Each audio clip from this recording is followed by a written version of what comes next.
নমস্কার ভাই বোনেরা, আমি আপনাদের সাথে অভিজ্ঞতার আলোকে চ্যানেলে নিয়ে আসি এমন কথা যা শুধু জ্ঞান দেয় না, বরং আপনার নিজের জীবনের দর্পণ হয়ে দাঁড়ায়। আজকে আমরা কথা বলবো, চরিত্র আসলে কি? শরীর নষ্ট হওয়ার পর কি চরিত্র থাকে? আত্মা আর চেতনা কি এক? আর কেন পুনর্জন্মের ধারণা এই চরিত্র ও গুণগুলো পুনরাবৃত্ত হতে পারে? প্রতিটি লাইন সহজ ভাষায় ছোট ছোট উদাহরণ দিয়ে বোঝানো হবে। ভিডিও শেষ হওয়ার আগে আপনি নিজের চরিত্র, আত্মা আর চেতনার কথা নিজেকে নিজে বুঝতে পারবেন। এবং ভুলবেন না, লাইক, কমেন্ট আর সাবস্ক্রাইব করে রাখুন, কারণ আমরা এখানে শুধু তত্ত্ব নয়, বাস্তব জীবনে প্রয়োগ নিয়ে কথা বলি। আগে একটা প্রশ্ন করো নিজেকে, আপনি কি কখনো ভেবেছেন আপনার সত্যিকারের পরিচয় কি?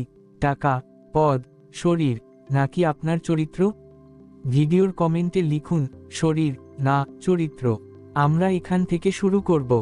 আজকের ভিডিওতে আমরা এগিয়ে যাব এভাবে: চরিত্র কি এবং কেন গুরুত্বপূর্ণ? শরীর নষ্ট হয়ে গেলে চরিত্রর কি হয়? আত্মা আর চেতনা কি এক?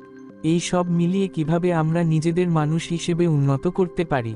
প্রতি 4 থেকে 5 মিনিটে একটা ছোট প্রশ্ন থাকবে। আপনি মাঝে মাঝে থামিয়ে নিজেকে জিজ্ঞাসা করুন, আমি আসলে কেমন চরিত্রের মানুষ? এটাই সত্যিকারের এঙ্গেজমেন্ট। চরিত্র কি আর কেন গুরুত্বপূর্ণ? চরিত্র হলো আমাদের আসল পরিচয়। শরীর যত সুন্দর হোক, টাকা যত বেশি থাকুক, কিন্তু আমাদের মানুষ হিসেবে মূল্য ঠিক করে আমাদের কাজ, কথা আর আচরণ। একটা সহজ উদাহরণ, ধরুন 2 মানুষ, একজনের কাছে টাকা আছে কিন্তু সে অন্যায় করে, আরেকজনের পকেটে কিছু নেই কিন্তু সে দয়া করে, সত্য বলে, সহনশীল থাকে। যদি কেউ বলে এই মানুষটা ভালো, তাহলে সেটা কি শরীর নিয়ে না চরিত্র দিয়ে? চরিত্র দিয়েই বলে। চরিত্র গড়া হয় দিন দিনের কাজ থেকে, একটা কাজ নয়, বারবার বার করা অভ্যাস থেকে। যদি আপনি নিঃস্বার্থ হন, দয়া করেন, সত্য বলেন, সহনশীল হন, তাহলে সেটা আপনার ভালো চরিত্রের ভিত্তি। আর যদি আপনি শুধু নিজের স্বার্থ ভাবেন, হিংসা করেন, নিষ্ঠুর হন, তাহলে সেই কাজগুলো আপনার ভেতরে একটা খারাপ হ্যাবিট তৈরি করে, চরিত্র খারাপ হয়। তার মানে, ভালো কাজ সমান ভালো চরিত্র, খারাপ কাজ সমান খারাপ চরিত্র।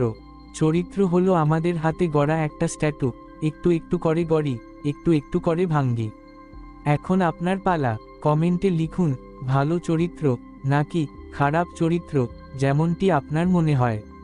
আমরা তারপর দেখব কিভাবে সেই চরিত্র পরিবর্তন করা যায়। শরীর নষ্ট হয়, কিন্তু চরিত্র কি হয়?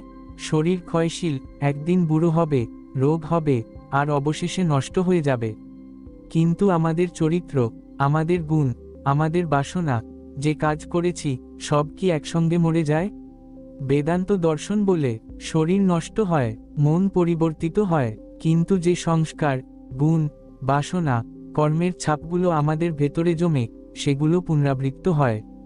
অর্থাৎ, আপনি যদি জীবনে বারবার দয়া করেন, সত্য বলেন, স্বার্থত্যাগ করেন, তাহলে সেই ভাবনা আপনার মনে একটা ভালো গুণ তৈরি করে। সেটা হলো সত্যগুণ। এই গুণ পুনর্জন্মে বা ভাবী জীবনেও আপনার চিন্তা কাজের দিক পরিবর্তন করে, মানে চরিত্র জন্ম নিয়ে আসে। আর যদি আপনি ক্রমাগত লোভ, হিংসা, ক্ষমাহীনতা দিয়ে বাঁচেন, তাহলে সেই নেগেটিভ গুণ আপনার মনে জমে, আর সেটা পরবর্তী অবস্থায় আপনাকে আবার সেই দিকে টানে। তার মানে, চরিত্র শরীরের সাথে মরে না, গুণ ও সংস্কারের মাধ্যমে পুনরাবৃত্ত হয়, এটাই পুনর্জন্মের মূল ধারণা। এখন নিজেকে প্রশ্ন করুন, আমি কি এমন গুণ গড়ছি যা পরবর্তী জীবনে আমাকে ভালো মানুষ রাখবে? এই প্রশ্ন ভিডিওর মাঝে বসে একটু চিন্তা করুন। আমি একটু থামি, আপনি নিজের মানসিক রিফ্লেকশন করুন। আত্মা আর চেতনা। এখন আরেকটা গুরুত্বপূর্ণ প্রশ্ন, আত্মা আর চেতনা কি এক? আত্মা আর চেতনা এক না, কিন্তু গভীরভাবে জড়িত।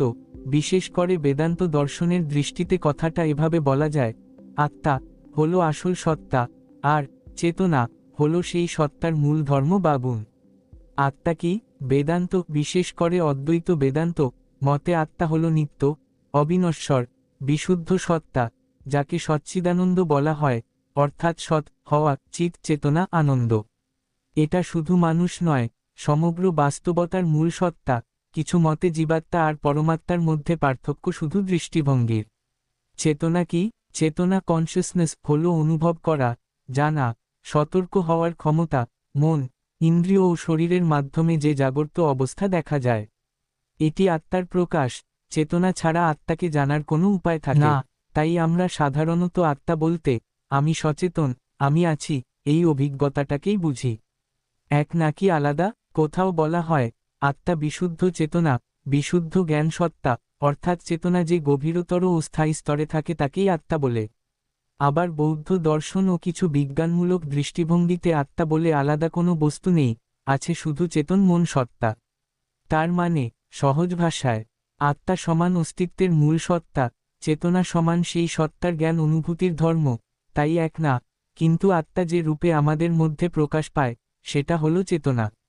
যদি এই বিষয়গুলো বুঝতে এখনও সমস্যা হয় তাহলে নিজেকে ধ্যানময় করো, কিছু সময় একাই চিন্তন করো এবং সত্যকে নির্দ্বিধায় স্বীকার করো। ধীরে ধীরে ঠিক বুঝতে পারবে। আর আমরা এই চ্যানেলে এই বিষয় নিয়ে তোমাদের কমেন্ট অনুযায়ী আরও আলোচনা করব।